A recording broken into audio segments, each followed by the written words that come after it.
Childhood is wanting a variety of different baked sweets and someone telling you no. Adulthood is wanting a variety of different baked sweets and being able to go right to Mickey D's to get every single one you want. Whenever you want. Get the new glazed pull-apart donut and a 99-cent any-sized iced coffee with pumpkin spice flavor. Sweet. Prices and participation may vary. Limited time only. Iced coffee promo available until 11 a.m. Ba-da-ba-ba-ba.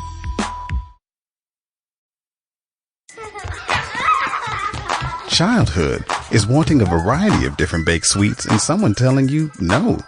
Adulthood is wanting a variety of different baked sweets and being able to go right to Mickey D's to get every single one you want. Whenever you want. Get the new glazed pull-apart donut and a 99-cent any-sized iced coffee with pumpkin spice flavor. Sweet. Prices and participation may vary. Limited time only. Iced coffee promo available until 11 a.m. Ba-da-ba-ba-ba.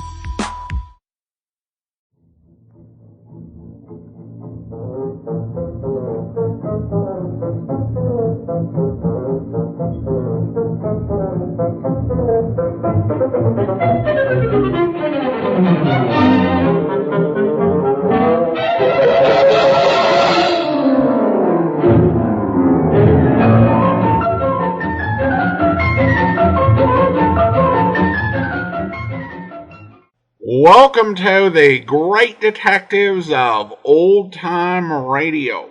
From Boise, Idaho, this is your host, Adam Graham. If you have a comment, email it to me, box13@greatdetectives.net. Follow us over on Twitter at Radio Detectives, and check us out on Instagram, instagram.com/Great Detectives. Our listener support campaign continues.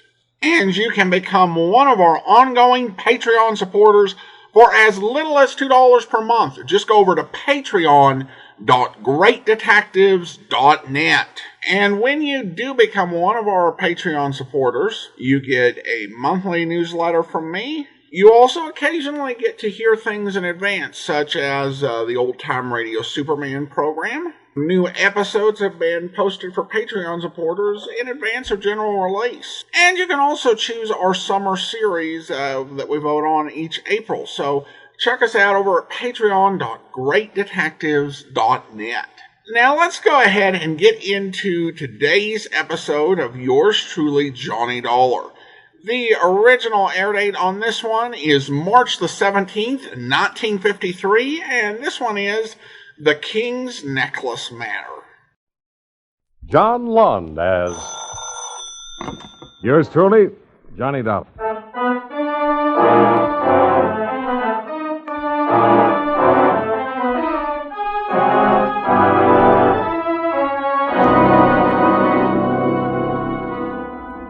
Expense account submitted by Special Investigator Johnny Dollar to Home Office, Eastern Indemnity and Insurance Company, Hartford, Connecticut.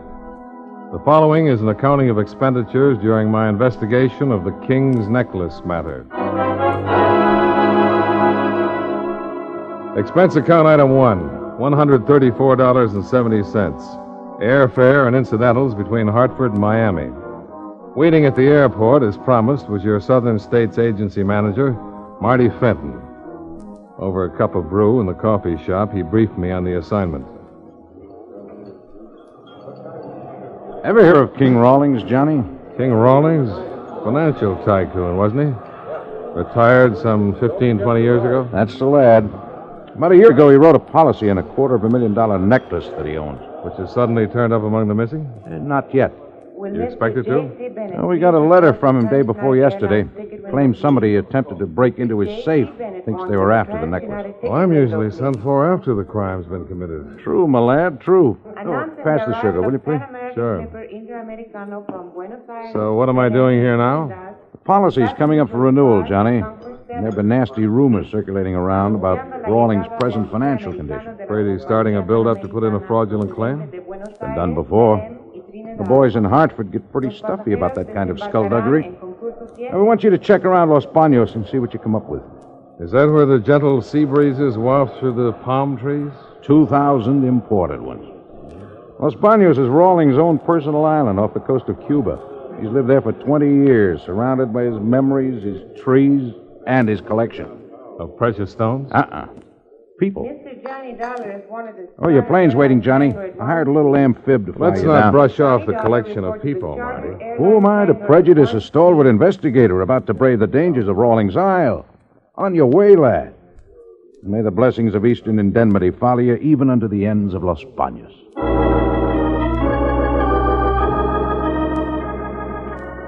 After 1.5 hours of white clouds and blue sky, the plane put down in an even bluer sea and taxied over to a landing dock on a picture book island. King Rawlings had collected palm trees, all right, but I didn't know about the people. From where I stood, there was nothing to be seen but the landing dock, a gravel path, and those trees. The path led through a seemingly deserted tangle of exotic flowers, sweet-scented vines, and the ever-present palm trees. It was like a tropical paradise, peaceful, serene, untouched by men. I just about decided that nobody on this island ever made use of this lush garden spot when I learned that I couldn't have been more wrong. Over here, please. Well, hello, wherever you are. Over here, in the clearing to your right. Hello. Who are you? My name's Johnny Dollar. I am Nita Valdez, Mr. Dollar. I'm glad to know you, Miss Valdez. You are the man who arrived on the plane a few minutes ago, no? I didn't think anyone had heard. The hospitality is overwhelming. You will become accustomed to it. Everyone here is too occupied with himself to bother concerning anyone else. Like me, I have been too busy sunbathing. Yes, so I noticed. If it bothers you, you could hand me my robe. Oh, no, that won't be necessary. Sit down, Mr. Dollar. Thanks. You have come to see the king about the attempt to steal his necklace? Apparently, sunbathing hasn't interfered with your learning about that. You obviously do not know King Rawlings very well. Why do you say that? Everyone on this island has been accused of attempting the theft. Including you? Why should I be an exception? Oh, just wondering. Because I'm young and beautiful, you think perhaps I hold some special place of esteem in King Rawlings' affections? Well, do you? Can you reach that bottle of suntan lotion? Yeah, sure. The back of my shoulders. Would you mind? It is a difficult place for me to reach. Oh, I'll be glad to. About the necklace, Mr. Dollar, I would not be too concerned about it if I were you. Oh? Why not? Well, if anyone had actually made an attempt to steal it, the king knows who he is. But he still accused everybody here, huh? It affords him a great deal of pleasure to make others squirm and be uncomfortable. You don't like him very much, do you? I hate him. Then why do you stay here? Same reason as everyone else. Money. Oh, that will do nicely, thank you. You're welcome. Do you mind explaining that bit about money, Miss Valdez? Later, perhaps. The sun is still warm, and I wish to take advantage of it. We will meet again. A polite dismissal, if I ever heard one. You're wondering, perhaps, why I stopped you to talk this way? The thought had occurred to me, yes. When you meet the king, get to know him a little, I think you will understand why. And if I don't? I sunbathe here every day at this time. I'll think about that, too.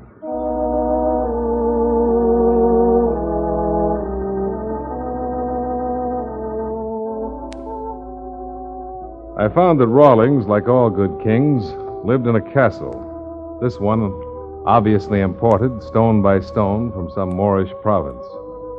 A nervous little man came to the main gate and escorted me inside to the baronial hall.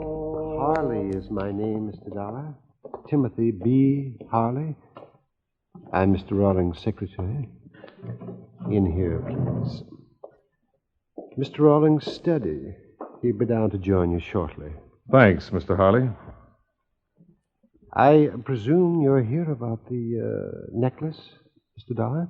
A favorite topic of conversation around here, isn't it? I beg your pardon? The necklace. Oh, yes, of course. Well, under the circumstances, you see, the attempted theft and all, has someone else mentioned it to you? Any reason why they shouldn't? Oh, no, not at all. No, it was just that, was it Nita Valdez by any chance? What makes you think so?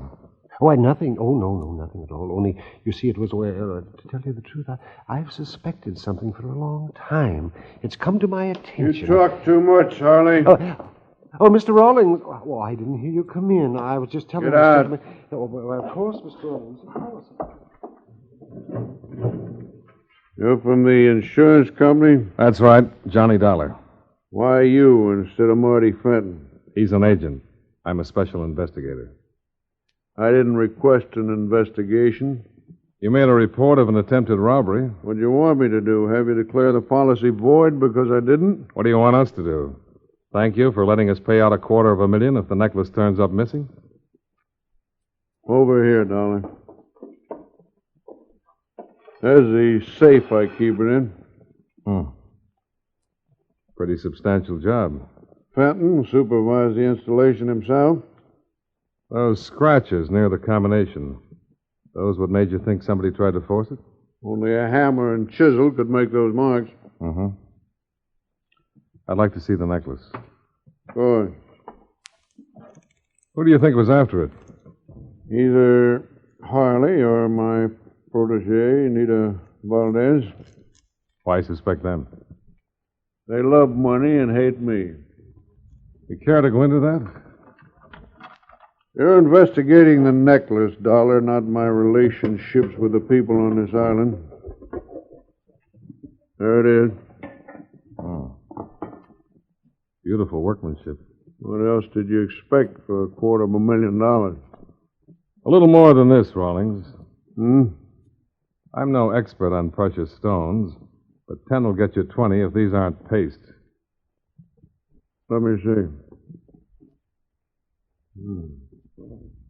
You're right, they are. Any explanations? None? You've no idea how the switch was pulled? I have not. When was the last time the necklace was appraised? When the policy was written? Who else has the combination of this safe? No one? Kind of puts you in a spot, doesn't it? Not at all. I'm insured. The law says we don't have to pay off on fraudulent claims. I know. The law also says you have to prove that fraud exists.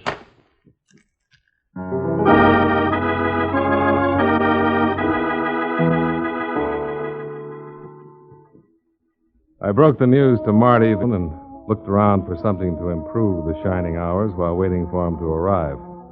I found it, dressed in a clinging silk gown on a patio overlooking the sea. It was obviously the cocktail hour. Mind if I join you? Oh, please do. I can't make up my mind. To what, Mr. Dollar? Which shows you off to greater advantage? That dress or the sunsuit? For that, you may have a choice of rewards. Scotch or martini? Nothing, thanks. Well, what did you think of him? The king? Yes, I'm more interested in what you think of him. I have already told you I know. He confirmed your statement. that I hate him. Mm-hmm. You can believe it. I do. What I want to know is why. King Rawlings is a collector. Stamps, butterflies, out-of-state license Of plates. people, Mr. Dollar.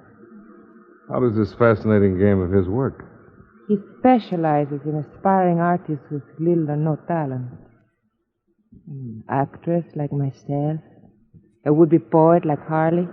He baits his trap with the promise of money to aid their careers, keeps them dangling as long as they can amuse him and feed his ego, then he casts them off. Very amusing. Yes, isn't it? But if you know what he is, why stay on? Oh, it's much easier to cling even to a remnant of a dream than to face the harshness of reality.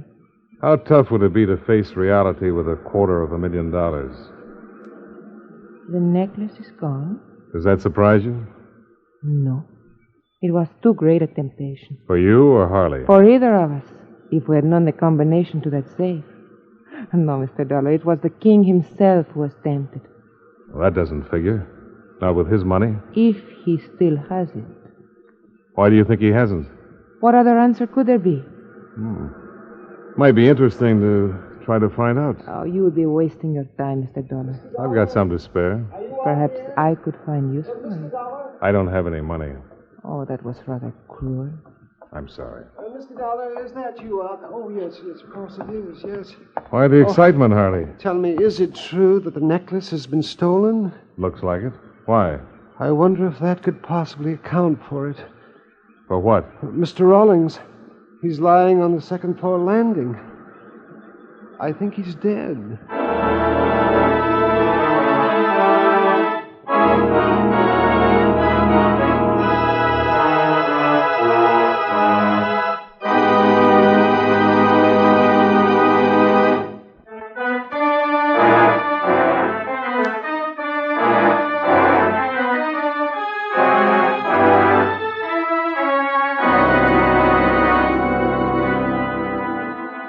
Timothy B. Harley couldn't have been more right. King Rawlings was lying stone cold dead on the second-floor landing. When Marty Fenton flew in 3 hours later, accompanied by a Captain Fuentes of the Havana police, I gave them a fast briefing. Marty's reaction was predictable. Nobody gets off this island until we learn what's happened to that necklace. Right, Captain Fuentes? Yes, I agree, Senor Fenton. Up to a certain point. What point? What do you mean? The good captain apparently feels there might be something more important about all this than a missing necklace. What could be more important than $250,000 in stolen jewels? How about murder? Never entered my mind. Naturally not. Eastern Indemnity only insured Rawlings' stones, not his life. I guess I had that coming. Senor Dollar is quite correct, however. The cause of Senor Rawlings' death is not apparent at the moment. It will require an autopsy to determine. And if it's murder?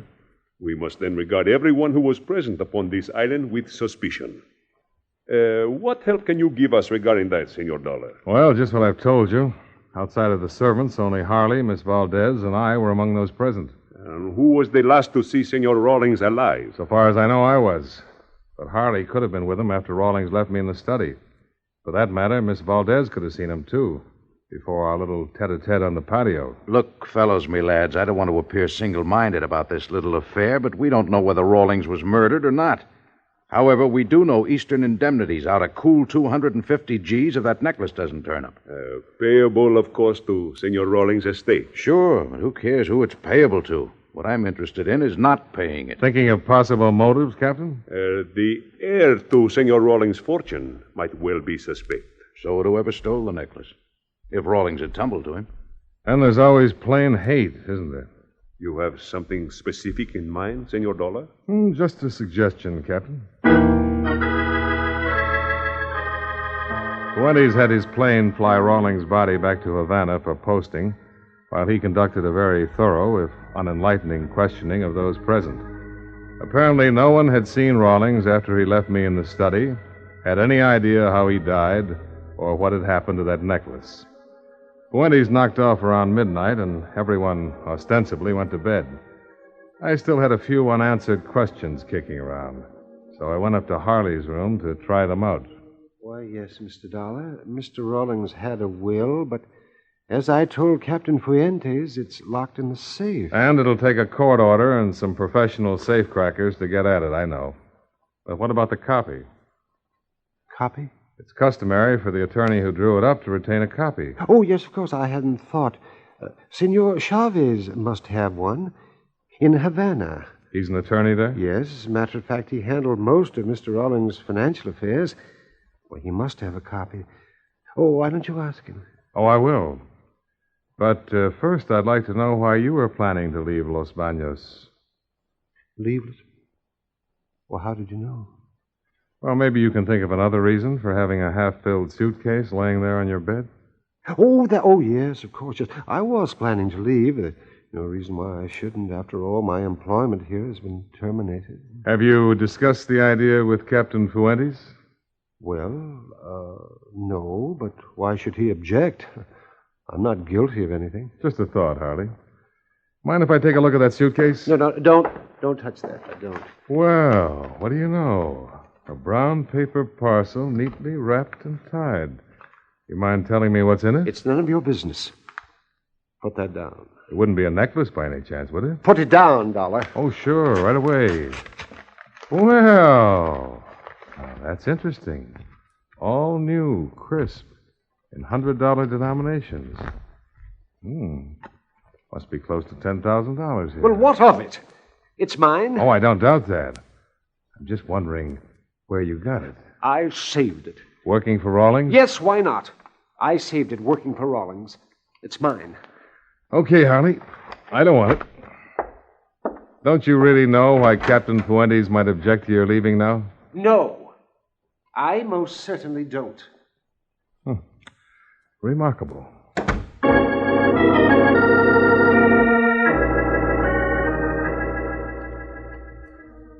There wasn't anything I could do before morning rolled around except smoke a last cigarette and try to think things out. So I went out on the same patio where Anita and I had our talk and lit up. The one cigarette turned into two. Then I started to light a third one. That was a mistake. I saw the muzzle flash. It came from somewhere inside a clump of palm trees. But with a full moon behind me, I wasn't going to get heroic about it. I made a dive for a concrete retaining wall. I didn't think the shots I'd snapped out had done any good, and I had no intention of finding out, not with that moon lighting things up. So I made myself comfortable with my back to the wall and waited for the Cuban Marines in the person of Captain Fuentes to come charging to the rescue.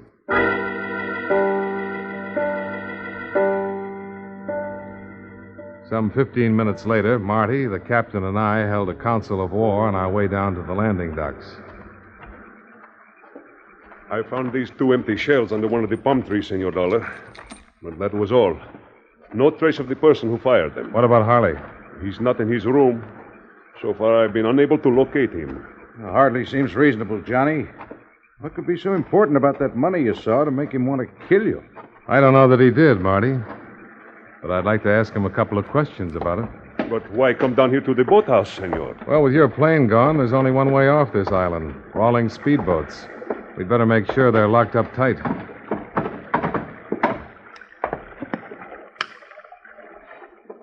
One of the slips is empty. It wasn't when I got here. We heard no motor, Senor. Well, that's nothing that a paddle and a pair of willing arms can't explain. Harley? That's my guess. Then it's 10-1 he has the necklace with him.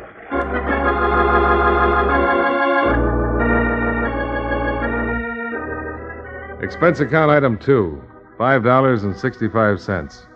Breakfast for two in Havana, where Martin Fenton and I found the bougainvillea and the tourist rates in full bloom. We wanted to talk to Senor Chavez, Rawlings' lawyer, and after a rough trip on one of the speedboats and that rougher breakfast tab, we made our way to his office.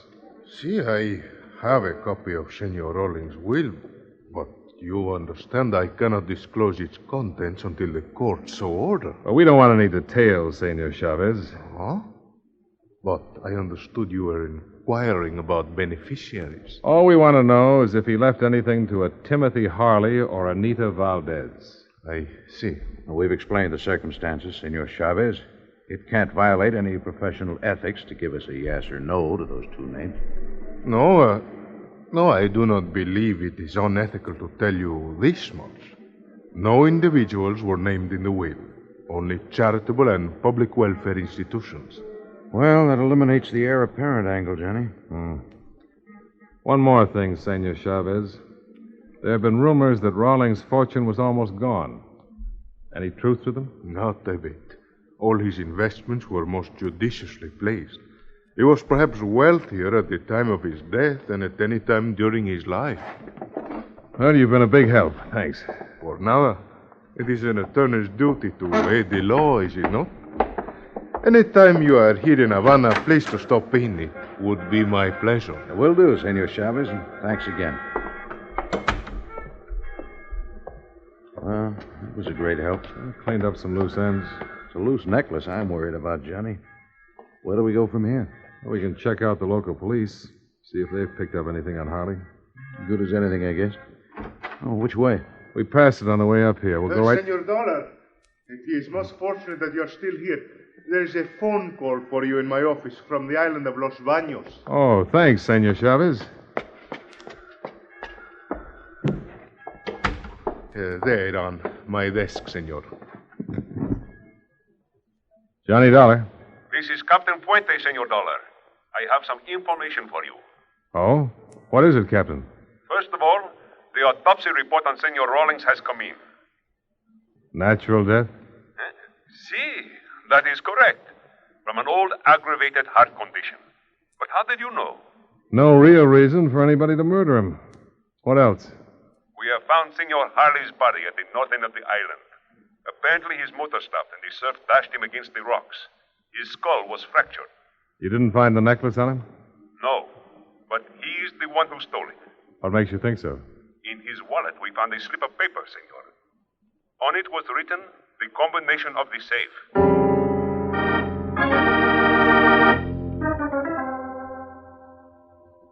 Expense account item 3, $35. Transportation of speedboat back to Los Bernes. With Captain Fuente's report, there was no need to report directly to the island, and Marty was anxious to get back to the office and bring you up to date. So he chartered a plane, and we took off for Miami. Well, Johnny, my lad, we chalk up another happy collaboration, huh? Yeah, you might call it that, Marty. A king there was. You know, somehow I don't think Rawlings was a very happy man with all his dough. Holed up on that island, nothing but hate around him. Well, money's not the answer to everything. No, but as the saying goes, it sure helps. But then I guess it didn't help Harley much either. I wonder if we'll ever find that necklace. It'll turn up. Pretty optimistic, aren't you? No, I'm sure of it. Well, come on, Johnny, give. Where do you think it is? Right there in your briefcase. It's not a very funny gag, Johnny. No, Marty. It's not. And how about changing the snapper? I wish I could, Marty. But it figured all along. Looking for every possible loophole, I guess. But they all closed up on me. Where did I slip? Where they all slip. At the very beginning. When you first thought of it. What tipped you? Rawlings swore that only he knew the combination to that safe. He was wrong. One other man knew it. The one who supervised its installation. You should have known you'd tumble to that. The paste pinned it down even closer, Marty. The reproduction was too good. No wonder. You had every descriptive detail in your copy of the policy. Weights, dimensions, photographs, everything. I didn't go back to the island, Johnny. How could I make the switch? That's where Harley came in. You slipped him the combination, and he made the switch. That's why the $10,000 payoff, and why you had to kill him and frame it as an accident. Maybe I should have killed you, too, when I had the chance on the patio. You've still got your gun? Nah. What's the use? It was wrong all the way. Besides, I never could outshoot you.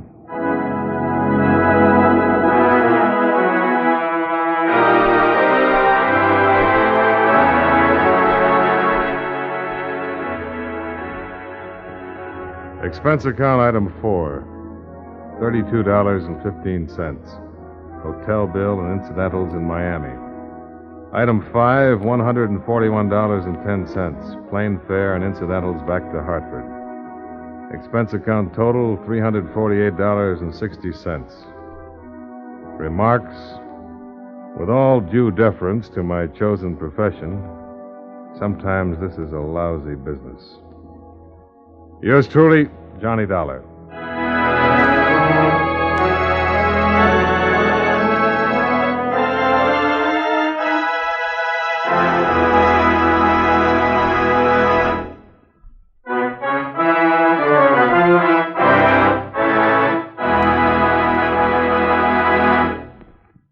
Yours truly, Johnny Dollar, stars John Lund in the title role and was written by Sidney Marshall with music by Milton Charles.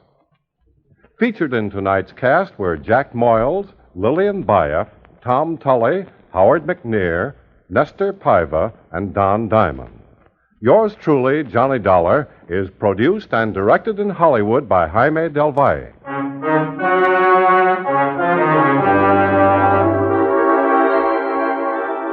This is Charles Lyon, inviting you to join us again next week at this same time when, from Hollywood, John Lund returns as... Yours truly, Johnny Dollar.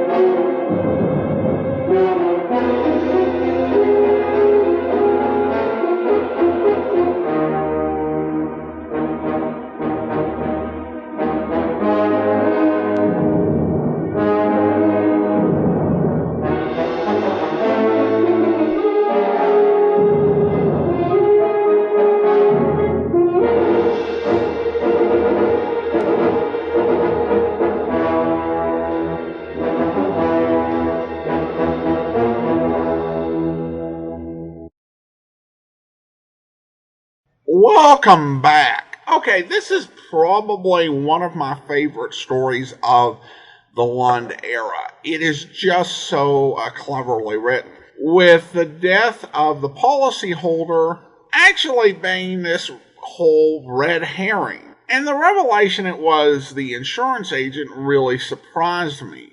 I think they just did a good job throwing us off the trail with so many other aspects. I'd say it surprised me the first time, because this one did stick out in my mind, because it was so well plotted, and every time I hear Jack Moyles playing an insurance company guy, I kind of think, is this that episode? And yeah, this time it was, and I could just kind of appreciate all the little misdirection they gave, but at the same time, they gave you the clues so you could have figured it out.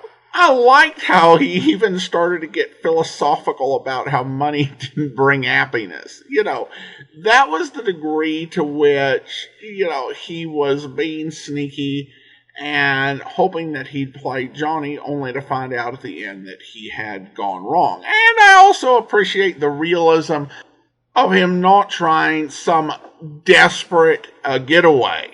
These sort of scenarios were kind of irresistible. They were like candy to many writers of the era who just couldn't help it. But in this case, he saw there was just no way of getting away, and, you know, all he was going to do probably was do himself some mischief or get himself killed. So I liked how they managed to keep the story grounded that way. Now it's time to thank our Patreon supporter of the day, and I want to go ahead and thank Adele. Adele has been one of our Patreon supporters since April, currently supporting us at the rookie level of $2 or more per month. And you can become one of our ongoing Patreon supporters for as little as $2 per month. Just go to patreon.greatdetectives.net. Well, that will do it for today. If you are listening to this later on YouTube, be sure to like the video, subscribe to the channel, and mark the notification bell. And join us back here tomorrow for Squad Room. And then next Thursday, we'll be bringing you Philo Vance. And of course, we'll be back next Friday with another episode of yours truly, Johnny Dollar. And then next Saturday, it'll be time for Tales of the Texas Rangers. In the meantime, do send your comments to box13@greatdetectives.net. Follow us on Twitter at Radio Detectives and become one of our friends on Facebook. Facebook.com/Radio Detectives. From Boise, Idaho, this is your host, Adam Graham, signing off. You did it. You woke up today. You even got out of bed. You deserve a reward. We can't all be morning people, but we can all get McDonald's for breakfast. Right now, mix and match a Chicken McGriddles or a McChicken biscuit for just $3. Order ahead on the Mickey D's app. Price and participation may vary. Cannot be combined with combo meal. Single item at regular price. Mobile order and pay at participating McDonald's. Ba-da-ba-ba-ba. You did it. You woke up today. You even got out of bed. You deserve a reward. We can't all be morning people, but we can all get McDonald's for breakfast. Right now, mix and match a Chicken McGriddles or a McChicken biscuit for just $3. Order ahead on the Mickey D's app. Price and participation may vary. Cannot be combined with combo meal. Single item at regular price. Mobile order and pay at participating McDonald's. Ba-da-ba-ba-ba.